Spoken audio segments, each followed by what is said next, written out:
All right, in this short series of videos, we're going to be discussing the unit circle and trig functions. These are going to be absolutely essential if you're taking a pre-calc course, trigonometry, calculus, and so many other things.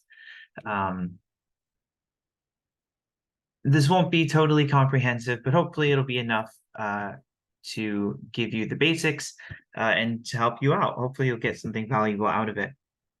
In this first video, we are going to be kind of laying the framework, laying down the groundwork for everything else that's to come, kind of talk about conceptually where all of this stuff is coming from before we dive into some of the more technical details later on.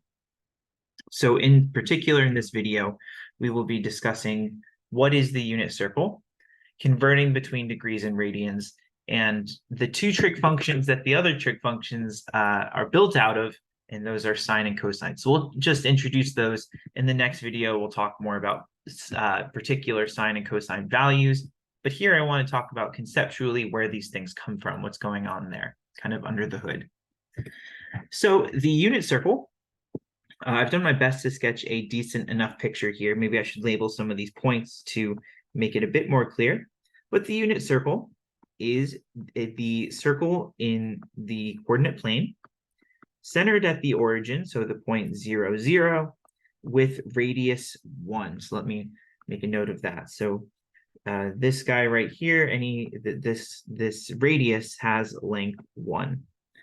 Okay, so it's centered at the origin, and it has radius 1. So much of calculus and pre-calc and trigonometry is based on this very simple geometric object.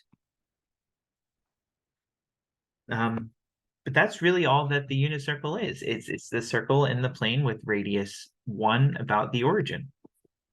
Now, as you may know, circles have 360 degrees of rotation, right? So there's 360 degrees total. Now, you may have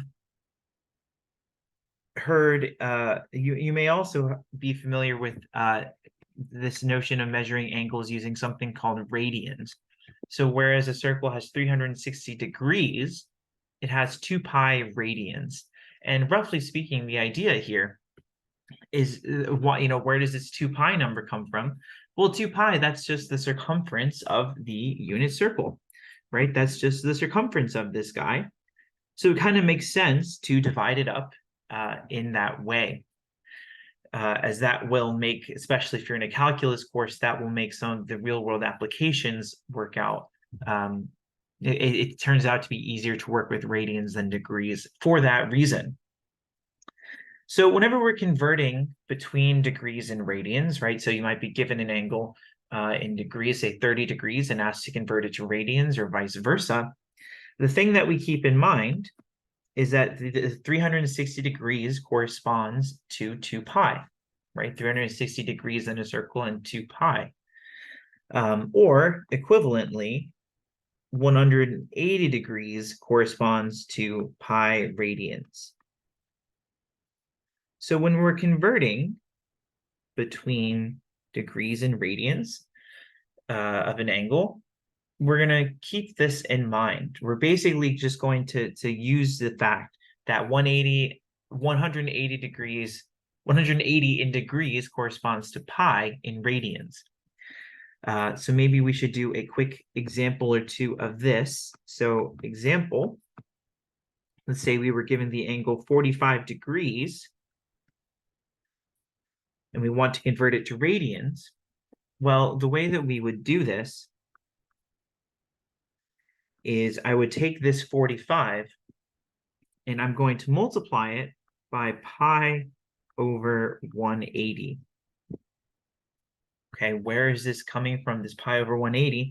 Well, since we're thinking of pi and 180 as kind of being the same here, this fraction here is kind of like a big old 1.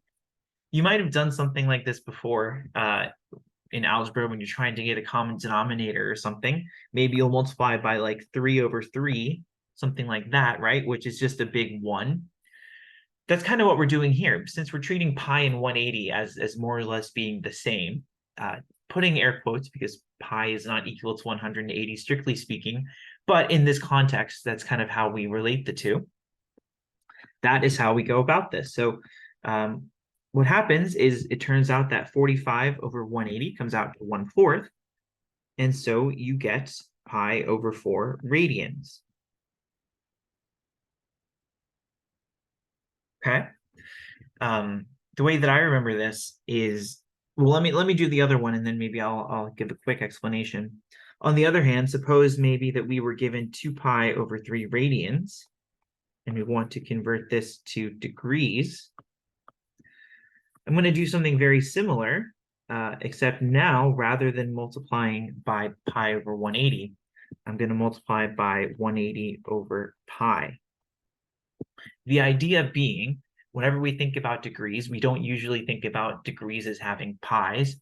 Yes, in theory, you could talk about the angle pi degrees, but usually whenever in practice, right, usually if there's a pi involved, we're talking radians.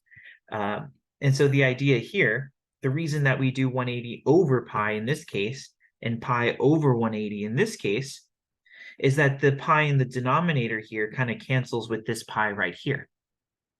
And so what you end up with is you end up with, well, the pi's cancel, as we said.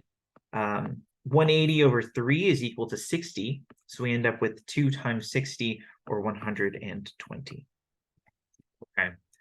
So that would come out to 120 degrees. Okay, so again, in both cases, what we're doing is we're basically multiplying by 1 because we think that we think of 180 and pi kind of being the same, right? This is a key relation to keep in mind. And so we multiply by pi over 180 in this case, because we kind of, when we're converting 2 radians, we usually want to get a pi involved somehow. Whereas in this case, we kind of want to cancel out the pi. So that's maybe a little bit hand wavy, but hopefully that gets the point across. In any case, this is how it's done. So that is how you would convert between degrees and radians. The last point that I want to touch on in this first video is the trig functions sine and cosine, which are the 2 trig functions out of which the other 4 trig functions are built.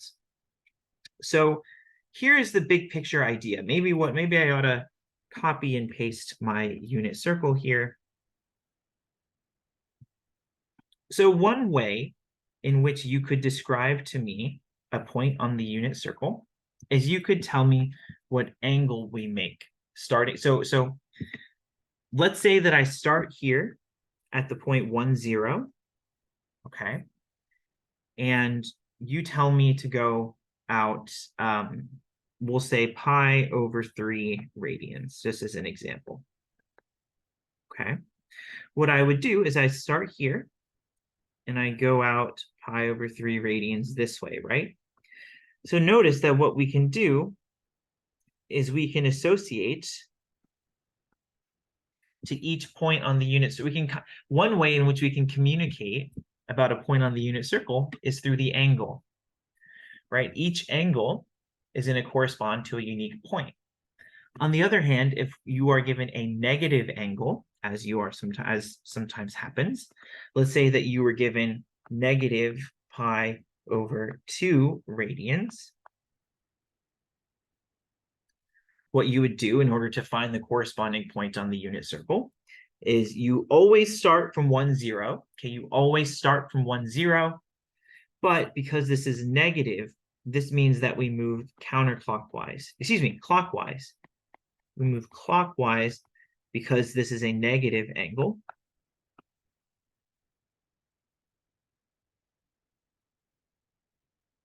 And up here, we move counterclockwise. We move counterclockwise.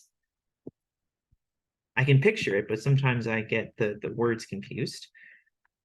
We move counterclockwise because it is a positive angle. Okay.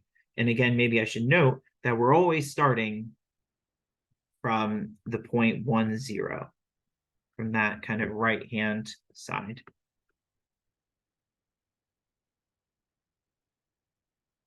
So if we were told to go out to negative pi over 2 radians, negative pi over 2 comes out to negative 90 degrees. So we're going to start from 1, 0 and move clockwise down to the point 0, negative 1. Okay. Now let's zoom in on, let me move, let's zoom in on this point here. So we've made an angle of pi over 3. And now we are looking at this point right here on the unit circle that I'm making larger. Okay, this point right here. Now, like I said just a minute ago, we can describe this point using the angle pi over 3. But just like any other point in the plane, we could also describe it using an x-coordinate and a y-coordinate, right? So we could describe it as x comma y. Well, this x-coordinate is the way we define cosine of theta. So actually, let me be more specific, right? It's not just cosine of theta. In this case, it's pi over 3 is our angle. I'm going to need to, I have not set this up well. Let me slide this unit circle over. Apologies if you're taking notes on paper and can't just pick up and move your things. So here we are. The x-coordinate of this point is defined, that is what cosine of pi over 3 is defined as. Cosine of pi over 3 is defined to be the x-coordinate of this point. Of this point, you make an angle of pi over 3. The corresponding x-coordinate that you get, that is cosine of pi over 3. Similarly, the y-coordinate is sine of pi over 3. Okay, down here, at this point, the point 0, negative 1, right? So right here, this point right here, the x, so this 0, negative 1, right? That point there, that is equal to, well, the x-coordinate is cosine of negative pi over 2. And the y-coordinate is sine of negative pi over 2. Okay, the cosine is always the x-coordinate of that corresponding angle, and the sine is always the y-coordinate. Okay, so cos theta is the x-coordinate, and sine of theta is the y-coordinate of this corresponding point. The silly way, perhaps, in which I remember this is simply that just like x comes before y alphabetically, cosine comes before sine alphabetically, right? C comes before s. So we can actually see right away, this point at pi over 3, it's not immediately clear what the exact x and y values are. We'll come to this in the next video. But with this point down here, we know that we're at the point 0, negative 1. So this actually tells us right away, right? This tells us that, well, 0 must be equal to cosine of negative pi over 2. Right, so cosine of negative pi over 2 equals 0. And sine of negative pi over 2 is negative 1, because that is the y-coordinate at this point. Okay, so that's what cosine and sine are all about. They are always going to be just the corresponding x and y coordinates whenever you make the appropriate angle. Let me make this clear. This angle right here is pi over 2. Okay, maybe I should say negative pi over 2. It's the angle itself is pi over 2, but we've gone in the clockwise direction. Maybe one last observation to make before we wrap up this first video in this short little series is that because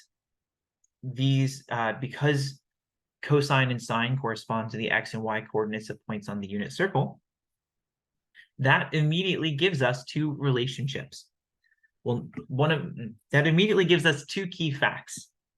First of all, we know that cosine and sine are always going to be between negative 1 and 1. Let me write it this way.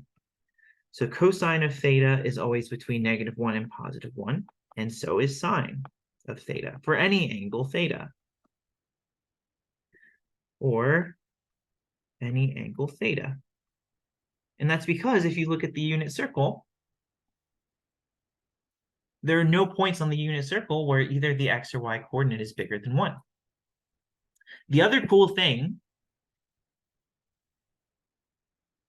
about the unit circle and about this connection, well, you might remember from geometry that the unit circle is described by the equation x squared plus y squared equals 1. In other words, for any point on the unit circle, if you take the x coordinate and square it, take the y coordinate and square it, and you add them up, you should get 1. Well, the x coordinates of points on the unit circle are cosine squared, and the y coordinates of points on the unit circle are sine squared.